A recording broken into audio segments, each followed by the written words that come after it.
கர்த்தருடைய நாமம் மகிமைப்படுவதாக. இந்த நாளிலும் சகோதரிகளின் காலை தியானத்திலே உங்களை சந்திப்பதிலே மிகுந்த மகிழ்ச்சி அடைகிறேன். உங்களாக அனைவருக்கும் என்னுடைய இனிதான காலை வணக்கத்தை தெரிவித்துக் கொள்கிறேன். இந்த நாளிலும் காலை தியானத்திற்காக எடுத்துக்கொள்ளப்பட்ட வேத பகுதி எபேசியர் 2:8. தியானத்திற்காக நான் ஆண்டவரிடத்தில் ஜெபம் பண்ணி என்ன செய்யலாம் என்னும் போது கிருபை என்கிற வார்த்தை மாத்திரம் எனக்கு என்னுடைய சிந்தனையிலே ஓடிக்கொண்டிருந்தது. அப்பொழுதுதான் நான் இந்த நாட்களிலே கிருபையாய் தேவன் நம்மை எவ்விதமாக தாங்கி கொண்டிருக்கிறார், அதற்கு நாம் பாத்திரவான்களாக நடக்கிறோமா என்பதை குறித்து நான் சிந்தித்து கொண்டு இருக்கும்போது இந்த கிருபையை குறித்து தான் இந்த நாளிலே நாம் தியானிக்க போகிறோம். எபேசியர் 2:8. இந்த கிருபையானது, கர்த்தருடைய கிருபையானது நம்ம ஒவ்வொருவருக்கும் எப்படிப்பட்டதாக இருந்தது என்பதை குறித்து நாம் பார்க்கிறோம். கிருபையினாலே விசுவாசத்தை கொண்டு ரட்சிக்கப்பட்டீர்கள், இது உங்களால் உண்டானதல்ல, இது தேவனுடைய ஈவு. கிருபையினாலே விசுவாசத்தை கொண்டு ரட்சிக்கப்பட்டீர்கள், இது உங்களால் உண்டானதல்ல, இது தேவனுடைய. அவருடைய கிருபை நம்மை ரட்சிப்புக்குள்ளாக நடத்தியது. அவருடைய கிருபை அவருடைய சொந்த குமாரனை, ஆண்டவராகிய இயேசு கிறிஸ்து பிதாவாகிய தேவனுடைய சொந்த குமாரனை அனுப்பி அவருடைய கிருபையினாலே அவர் நம்மளை ரட்சித்தார். அவருடைய கிருபையானது இந்த உலகத்திலே நம்மை காட்டிலும் நீதிமான்கள், நல்லவர், அநேகருக்கு இரக்கம் செய்யவர்கள், இரக்கம் பாரு, இப்படிப்பட்டவர்களாம் இருக்கிறாங்க. ஆனால் கிருபையாக தேவன் நம்மை ரட்சித்திருக்கிறார்.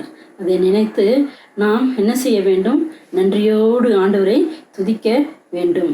இரண்டாவதாக எபேசியர் 2:7 பார்க்கும்போது, அவருடைய கிருபையின் ஐஸ்வரியத்தின்படியே இவருடைய இரத்தத்தினாலே பாவ மன்னிப்பாகிய மீட்பு இவருக்குள் நமக்கு உண்டாயிருக்கிறது. கிருபையின் ஐஸ்வரியத்தின்படியே இரத்தத்தினாலே பாவ மன்னிப்பாகிய மீட்பு இவருக்குள் நமக்கு, முதலாவது ரட்சிப்பு, இரண்டாவது மீட்பு, நமக்கு அந்த பாவத்திலிருந்து அந்த மீட்பு உண்டாயிருக்கிறது. மூன்றாவதாக நாம் பார்க்கும்போது அநேக கிருபைகள் ஆண்டவர் நமக்கு செய்திருக்கிறார். நான் ஒரு சில காரியங்களை மாத்திரம் உங்கள் முன்பாக வைக்கிறேன். மூன்றாவதாக நாம் பார்க்கும்போது எரேமியாவின் புலம்பல் 3ஆம் அதிகாரம். நாம் நிர்மூலமாகாதிருக்கிறது கர்த்தருடைய கிருபை, அவருடைய இரக்கங்களுக்கு முடிவில்லை. இங்கே எரேமியா தீர்க்கதரிசி புலம்பலில் சொல்லும்போது என்ன சொல்கிறார்? அவர் இரக்கங்களுக்கு முடிவில்லை, நாம் நிர்மூலமாகாதிருக்கிறது கர்த்தருடைய கிருபையே. இந்த நாட்களிலே என் அருமையான சகோதரிகளே, என் அன்புக்குரியவர்களே, இந்த நாட்களிலே நடந்த ஒவ்வொரு காரியங்களையும் சிந்தித்து பார்க்கும்போது கிருபையாய் தேவன் நம்மை ஒவ்வொருவரையும் எவ்வளவு கிருபையாய் பாதுகாத்து, ஒவ்வொரு நாளும் புதிய கிருபையினாலும் புதிய இரக்கத்தினாலும் நம்மளை பாதுகாத்து, தேவைகளை சந்தித்து எவ்வளவு நம்மளை பாதுகாத்து கொண்டு வருகிறார். இங்கே இந்த வயநாடு காரியங்கள்லாம் பார்க்கும்போது நாம் மிகுந்த என்னது ஒரு நீதிமான்கள் அப்படியே இல்லை, ஆனாலும் அவருடைய கிருபை நம்மை ஒவ்வொரு நாளும் தாங்கி பாதுகாத்து கொண்டு வருகிறது. இப்போ இது மாத்திரமல்ல, அவருடைய கிருபை எப்படிப்பட்டதாக இருக்குது என்று பார்க்கும்போது காலைதோறும் இந்த 23 பார்க்கும்போது, காலைதோறும் புதியவைகளும் உமது உண்மை பெரிதாக இருக்கிறது. அவருடைய கிருபை காலைதோறும் ஒவ்வொரு நாளும் புதிய கிருபையோடு நம்மளை என்ன செய்கிறார்? வழிநடத்தி கொண்டு வருகிறார், புதிய பலனை கொடுக்கிறார். அவர் கிருபையினாலே நாம் எத்தனையோ காரியங்களுக்கு போயிடும், அந்த உலகத்துக்குள்ளே போயிடும்.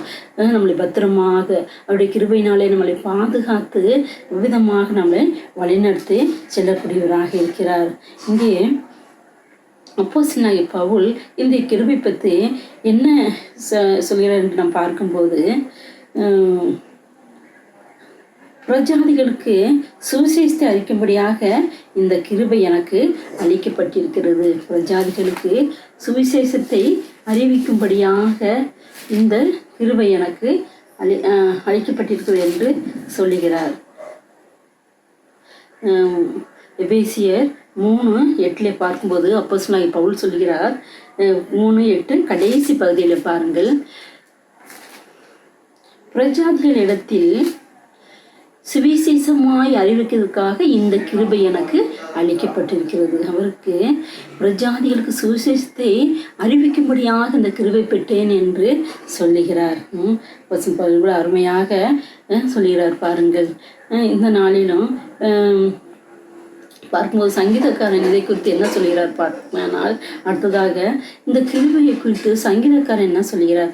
சங்கீதம் 63:3 வசனத்தை நாம் பார்ப்போம். சங்கீதம் 63:3 வசனத்தை நாம் பார்க்கும்போது, ஜீவனை பார்க்கிலும் உன் கிருபை நல்லது, என் உதடுகள் உம்மை துதிக்கும், என் உதடுகள் எப்போது உம்மை துதித்து கொண்டே இருக்கும் என்று, என் ஜீவனை காட்டிலும் உடைய கிருபை நல்லது என்று சங்கீதக்காரன் சொல்லுகிறார். இத்தனை அந்த கிருபையை எத்தனை அவர் உணர்ந்திருந்தால் இவ்விதமாக அவர் சொல்லியிருக்க முடியும். சங்கீதம் 31:7 பார்க்கும்போது, சங்கீதம் 31:7 பார்க்கும்போது, உமது கிருபையிலே களி கூர்ந்து மகிழ்வேன், நீர் என் உபத்திரவத்தை பார்த்து என் ஆத்ம வியாகுலங்களை அறிந்திருக்கிறீர். உமது கிருபையிலே களி கூர்ந்து மகிழ்வேன். அவருக்கு எத்தனையோ உபத்திரவங்கள் காரியங்கள் வந்தாலும் கர்த்தருடைய கிருபையானது அவரை பாதுகாத்து, அவரை அப்படி உபத்திரவங்கள் எல்லாவற்றிலிருந்து தப்புவித்து காத்ததுனாலே நம்முடைய கிருபையிலே களி கூறுவேன் என்று சொல்கிறார். அன்புக்குரியவர்களே, நாளிலே நம்முடைய ஆவிக்குரிய வாழ்க்கையிலே கர்த்தர் நமக்கு எவ்விதமாக கிருபை பாராட்டி இருக்கிறார். நம்மை ரட்சித்து மீட்டெடுத்து நம் நிர்மூலமாகாமல் இருந்து இருக்கவும் காலைதோறும் அவருடைய கிருபை நமக்கு புதிதாக கொடுத்து, புதிய பலனை கொடுத்து ஒவ்வொரு நாளும் விதமாக நடத்தி வருகிறார். அடுத்தபடியாக சங்கீதம் 104:4 பார்க்கும்போது, சங்கீதம் நன்மையினாலும் கிருபையினாலும் முடிசூட்டுகிறார் என்று சங்கீதத்திலே நாம் பார்க்கிறோம். இவ்விதமான கிருபையை பெற்றதினாலே அவர் என்ன சொல்கிறார்னா, என்னுடைய எல்லா நேரத்திலும் நான் என்ன செய்வேன், ஆண்டவரை என்னையால் துதிக்காமல் இருக்க முடியும். குறித்த நேரத்தில், ஜாமத்தில், அந்தி சந்தி மத்தியான வேளையில், எக்காலத்தினப்பும் அவருடைய இருதயத்தில் இருந்து ஆழத்திலிருந்து ஆண்டவரை துதிக்க அவர் துதி செலுத்தி அந்த கிருபையிலே களி கூறுகிறவராக இருக்கிறார். எனக்கு அன்பான சகோதரிகளே, நம்மை இந்த உலகத்திலே ரட்சித்து விதமான காரியங்களே செய்த நம் ஆண்டவர் அப்போ நம்முடைய இருதயத்தின் ஆழத்தில், நம்முடைய ஆத்மாவுக்கும் சரீரத்திற்கும் ஒவ்வொரு நாளும் அவர் கிருபையை நினைத்து, அவர் நம்முடைய ஆத்மாவுக்கும் சரீரத்திற்கும் அவர் செய்த கிருபையை நினைத்து அந்த கிருபையை நாம் வீணடிக்காதவர்களாக, அந்த கிருபைக்கு பாத்திரவான்களாக நாம் நடந்து அவருடைய வருகை மட்டும் உள்ளத்தின் ஆழத்தில் இருந்து நம்முடைய நன்றிகளையும் துதிகளையும் ஸ்தோத்திரங்களையும் நாம் ஒவ்வொருவரும் ஏறெடுக்க தேவன் நம் ஒவ்வொருவருக்கும் கிருபை செய்வராக. அவருடைய நாமம் மாத்திரமே மகிமைப்படுவதாக. ஆமேன்.